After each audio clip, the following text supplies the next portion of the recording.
Assalamualaikum warahmatullahi wabarakatuh. Alhamdulillah, hari ini kita bisa ketemu lagi. Kita akan belajar bersama-sama ilmu nahwu yang merupakan salah satu alat untuk belajar bahasa Arab. Saya selalu berdoa kepada Allah Subhanahu wa taala agar kalian semua dimudahkan dalam belajar nahwu, juga ilmu-ilmu yang lain teriring doa, Allahumma faqihna bid-din wa 'allimna bit-ta'wil. Baik, kita akan belajar tentang mubtada dan khobar. Apa sih mubtada itu? Mubtada ialah isim yang dibaca rafa yang berada di awal kalimat. Jadi ketika ada isim, kemarin sudah dijelaskan isim itu yang ada alnya atau yang ada tanwinnya, maka ketika dia berada di depan dan dibaca rafa, maka dia disebut dengan mubtada. Sedangkan khabar ialah isim yang dibaca rafa yang berada setelah mubtada. Jadi isim yang jatuh setelah mubtada itu disebut dengan khabar. Sekarang kita akan membahas lebih lanjut tentang ketentuan mubtada dan khabar. Mubtada, apa sih ketentuannya? Ketentuannya adalah yang pertama, mubtada itu harus ma'rifat. Kemudian yang kedua, khabar itu harus nakiro. Sehingga contohnya adalah hadza tolibun, hadza tolibun. Hadza ini adalah ma'rifat. Hadza itu menjadi mubtada, tolibun menjadi khobar. Saya singkat, mubtada dengan mim, khobar dengan kha. Hadza itu menjadi mubtada, khobarnya adalah tolibun. Perhatikan kalimatnya, hadza. Hadza itu ma'rifat. Kenapa ma'rifat? Karena dia adalah isim isyarah. Seperti penjelasan kemarin ya. Kemudian tolibun. Tolibun itu khobar. Khobar itu harus nakiroh. Jadi kalau mubtada itu ma'rifat, maka khobar itu harus nakiroh. Nah, tolibun itu nakiroh. Kenapa? Karena tidak ada alnya. Karena masih belum jelas. Kemudian contoh lagi yang kedua, al-madrasatu utawi sekolahan, saya singkat mim atau untuk mubtada iku jamilatun indah. Nah, al-madrasatu ini disebut dengan mubtada karena berada di awal jumlah dan dibaca rofanya dengan dhamma yang jelas ya. Nah, dia juga ma'rifat. Kenapa? Karena ada cirinya yaitu al. Sedangkan jamilatun itu menjadi khabarnya. Dia tidak ada alnya. Sehingga namanya adalah nakiroh karena tidak ada alnya. Nah, bedanya yang atas dengan bawah, hadza tolibun, ini hadza itu laki-laki, tolibun juga laki-laki. Bentuknya laki-laki karena tidak ada tak marbutoh sebagai tanda perempuan. Nah, al-madrasatu itu ada taknya, sehingga khobarnya juga harus ada taknya. Ini akan masuk pada ketentuan mubtada khobar yang kedua, yaitu khobar harus sama dengan mubtada. Jadi khobar itu harus sama dengan mubtada. Khobar itu harus memanut dengan mubtadanya. Dalam hal apa saja dia harus sama dengan mubtada? Dalam hal mudzakkar muannasnya.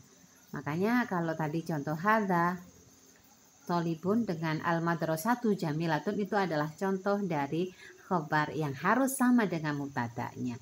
Dalam hal ketika mubtadanya mudzakkar, maka khobar juga harus mudzakkar. Ketika mubtadanya muannas, maka khobar juga harus muannas. Contoh, ketika hadza menjadi mubtada ini adalah mudzakkar karena tidak ada tak marbutohnya, maka khobarnya pun harus tanpa tak, harus sama mudzakarnya.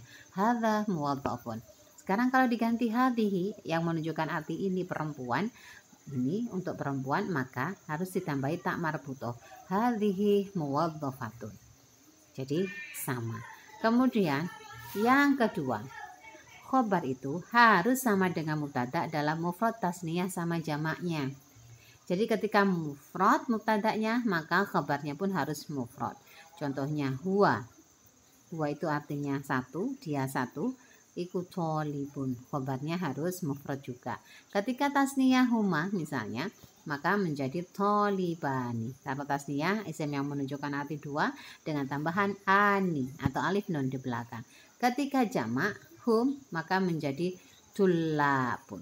Ingat, jamaknya tolibun tidak memakai jamak mudzakkar salim atau tolibuna. Ada tambahan una di belakang. Tidak. Karena ketika tholibun itu pakainya adalah jamak taksir atau jamak yang keluar dari bentuk mufradnya sehingga menjadi tullabun. Itu penjelasannya. Kita akan masuk pada perubahan dhamir ketika menjadi khobar, menyesuaikan dengan dhamirnya. Contoh,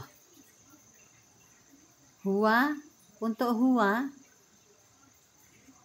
anta, untuk huwa, untuk huwa, anta sama ana untuk mudzakkar atau laki-laki, untuk mudzakkar ini ya, atau laki-laki, maka lafadznya tetap sama, muwadzafun, tanpa tak marbutoh. Tetapi ketika untuk mu'anas, contohnya adalah hiya, kemudian anti dan ana, maka ditambahi dengan tak di belakang lafadz aslinya yang tadinya muwadzafun menjadi muwadzafatun. Selanjutnya, untuk contoh selanjutnya adalah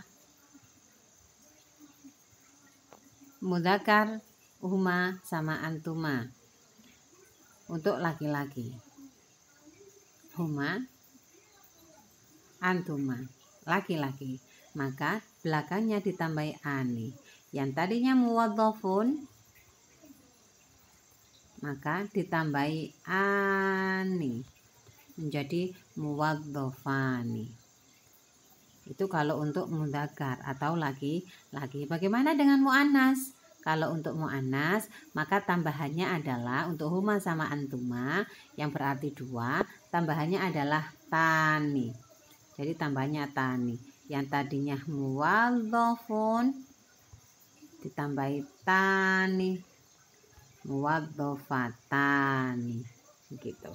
Selanjutnya, ketika perubahan pada antum, hum sama nahnu yang berarti jamak untuk laki-laki, perubahannya adalah ketika antum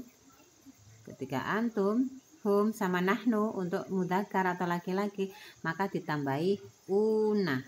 Contohnya muwadzafuna. Yang tadinya muwadzafun ditambahi una, menjadi muwadzafuna. Atau bisa juga dengan menggunakan jamak taksir seperti contoh tadi, hum tullabun.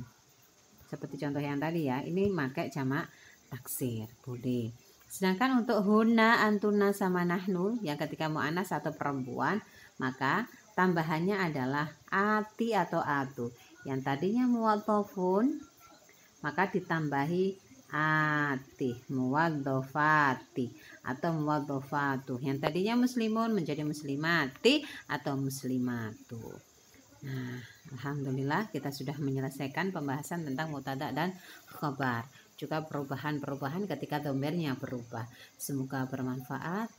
Saya akhiri. Wassalamualaikum warahmatullahi wabarakatuh.